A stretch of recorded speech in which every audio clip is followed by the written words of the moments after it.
Just so. Vietnam. Vietnam. Vietnam. Vietnam. Just so Vietnam.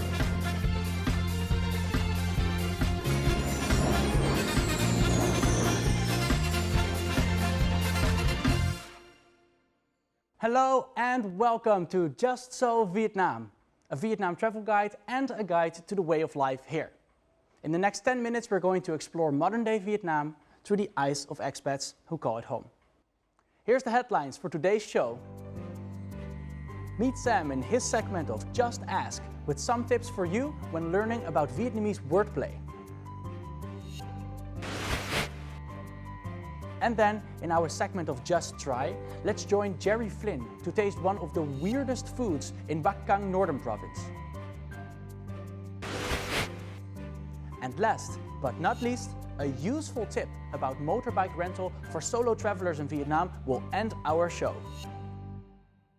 I'm sure you'd have a lot of questions about Vietnam. We'll bring you Mr. Questioning Sam Patterson. Just ask him any question about travel and life here in Vietnam.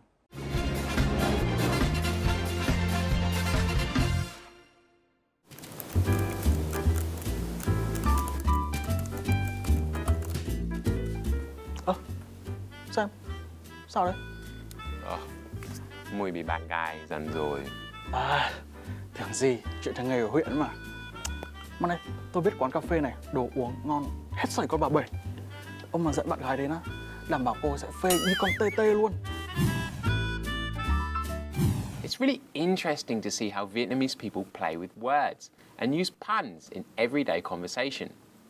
Today, I've been learning some fantastic idioms that are used as catchphrases for people to express themselves in funny ways. When using an adjective, Vietnamese people often add another noun that has the same vowel and ending consonant to the end of the phrase. This results in a rhythmic expression. For example, chan nhớ con zan or buon nhớ con chuan chuan. The funny part is, cockroaches and dragonflies can't seem to be bored or sad, and that makes the phrases even more amusing. Now I know how to say those rhythmic expressions. Let's see if I can win my girlfriend back. Even though these contemporary idioms are used to make your conversations funnier, it's important to understand when it should be used. Hôm nay em xinh lắm. Xinh nhờ tiếng tiếng.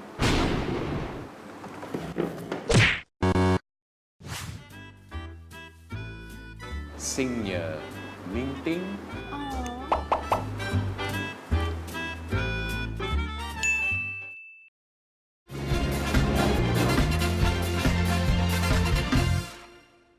One of the most amazing things about traveling is getting to try really interesting foods from around the world and what we Westerners might consider weird food that you may not even have heard or seen in your own country. In this edition of Just Try, let's follow Jerry Flynn, a writer from England, in an adventure to Bac Cang Northern Province to taste one of the weirdest foods that he can find. We were going deep in Dong Sa commune of Nari district, following Van and his sidekick, Nguyen Van Huyen, on one of their larvae hunting expeditions, going through perilous terrain not just because it's their job. This isn't about money, it's the call of nature.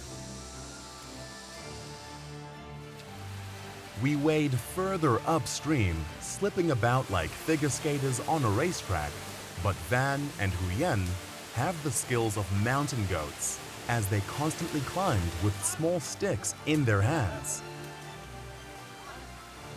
Eddie, vào đây nữa.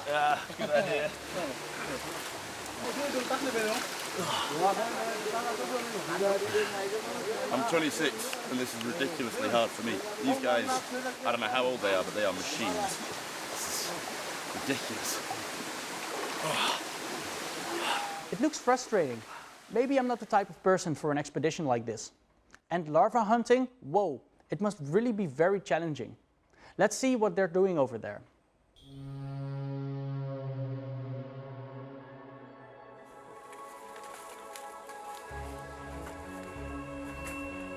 Of course, there was more forest to go, but finally, After what felt like centuries, we stopped at a dead tree.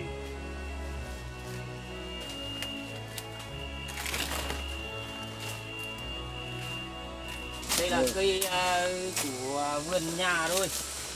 Vì vậy là các gia đình tự quản lý và tự trồng tự quản lý. Và cái cây này ấy thì nó mọc nó lớn rất nhanh, bà con cũng trồng rất dễ. Vì vậy là cũng mang lại cái nguồn thu nhập cải thiện đời sống cho bà con, góp cho bà con một tí đấy. It wasn't a convenient place to stop. It was slanted down close to 90 degrees, but according to Huyen, it was a natural hotspot for larvae. Having learned from personal experience how to know if there are larvae inside the tree trunk or not, Huyen put his ear close to the trunk to hear. If he hears the rustle in the trunk, that means the bugs are eating inside. Đây là cây này là có cũng tương đối rồi. Cẩn thận mắt nó nhanh nhá. Bắn rất ác đấy.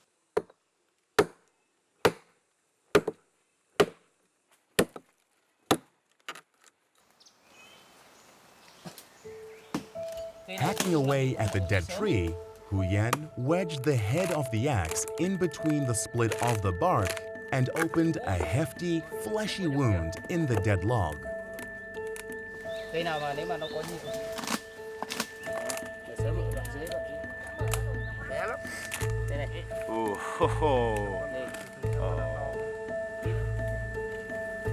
nó lên trên đây lên những cái con lớn lớn này.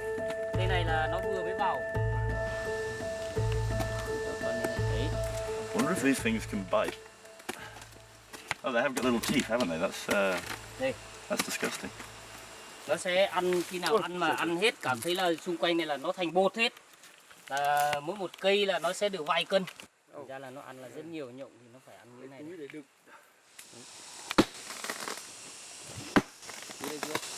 Nó khi nào nó phải ăn hết cho nên thành bột đi. Một cái mảng là toàn bột. Đấy. Get straight in there.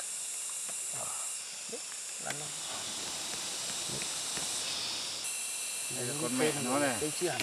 Con này nó đẻ thành con nhộng này này. Well, that's the mother, so she gets to live. Nó phải ăn đến tận đây này.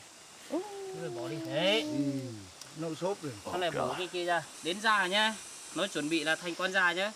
Đấy. What is that? Đuôi ra. Break it open. Đây này. Đấy. Là nó lại sắp thành con già. So this is actually a pretty small haul. They would ordinarily get a lot more of these delightful little fellas out of a tree, but this one is just a small one. So how old are these ones? Con đòn nhỏ này thì nó rơi vào khoảng độ tầm 2-3 ngày. Con to này là bây giờ được khoảng độ tầm 10-15 ngày. I've seen many travel bloggers eating coconut worm larvae or doongzua before, but I've myself never tasted them. I'm pretty sure that our friend Jerry hasn't tasted them ever, and they're about to taste them right away. Let's see.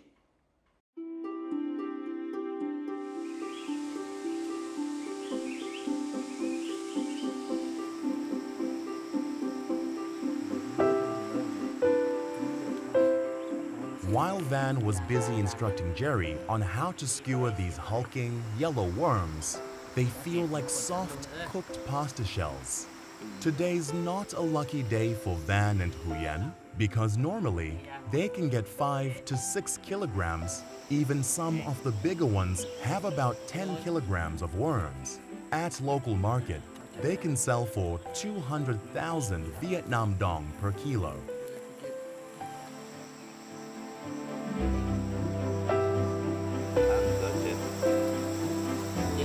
The whole thing? Cool. Nào, ngon không? It's actually really good.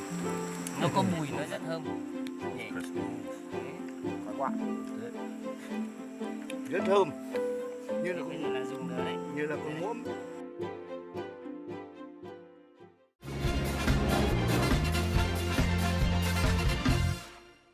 And now I want to share these simple but effective Vietnamese travel tips with you in this segment of Just Go.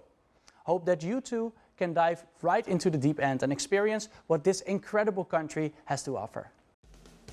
Traveling in Vietnam, tourists can choose different types of transportation to go around.